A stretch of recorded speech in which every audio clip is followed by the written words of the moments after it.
Hello and welcome to my YouTube channel. In this episode, I'll show you how to use a kitchen ingredient, a very common kitchen ingredient in your garden. So remember to subscribe to this channel for more of this kind of videos. So all you need is baking soda, and there are several ways of using baking soda in your garden. You can use it. It's actually very good to balance the pH of your vegetables, and so most of the insects thrive in a certain pH, but when you alter that ideal pH for the insects to thrive, then they'll die. So the first formulation we will make is a 50% baking soda and 50% all-purpose flour. So you will have, if it's 1 spoon of baking soda and 1 spoon of all-purpose flour and 1 spoon of baking soda, and you mix it very well. This formulation, you can use it on hardy vegetables like sukuma wiki, cabbages, broccoli, and it's very helpful with cabbage worms. It kills the cabbage worms, and it also helps with aphids. I think it works the same way with ash. So if you don't have ash, if you're in an urban place where you don't use charcoal and you don't use firewood, this is the substitute to that. So this sukuma wiki looks quite healthy, but if you look carefully here, we have a worm. So you have to stop the pest early. With the organic farming, you have to catch them early, because if it's late and the vegetable is overwhelmed, it's very hard for you to control them. So I'll just dust.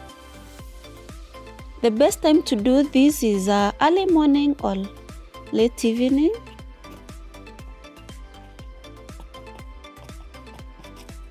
Just the way you do with ash.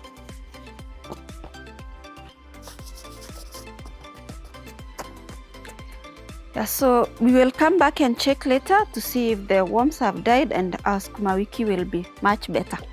So the next thing you can do with your baking soda in the garden is to make a fungicide.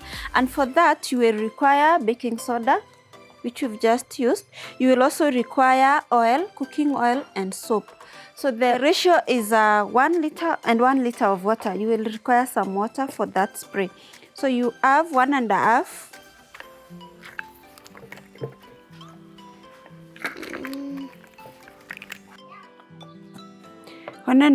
of baking soda. Then you need soap. You will need 2 tablespoons of soap. You can actually use your eyes if you're used like me, but it's important to measure so that you don't burn your leaves. When you've done it for a while, you'll be able to eyeball.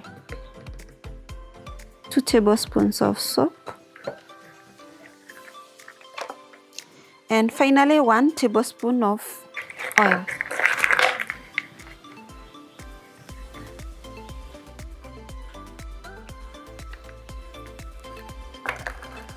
So we will add about 1 liter of water.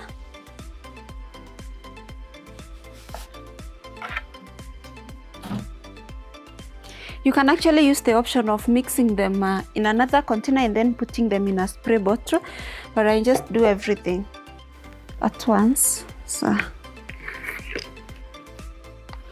you shake very well to make sure the oil disperses into the water. Yeah, I think that's enough. So you also pump. You have to pump. Yeah, so we will test this. Always remember to test spray everything that you make at home, everything that you've read or seen on the internet. Always remember to make sure that you spray a leaf or 2 of your crop. So this acts on fungus. It works on powdery mildew. It also works on black spot, and it also makes your fruit sweeter. So I always spray this on my strawberries. I use this on my strawberries and my tomatoes. It gives them a sweeter taste, a richer, sweeter taste, as well as prevent diseases and fungal infections.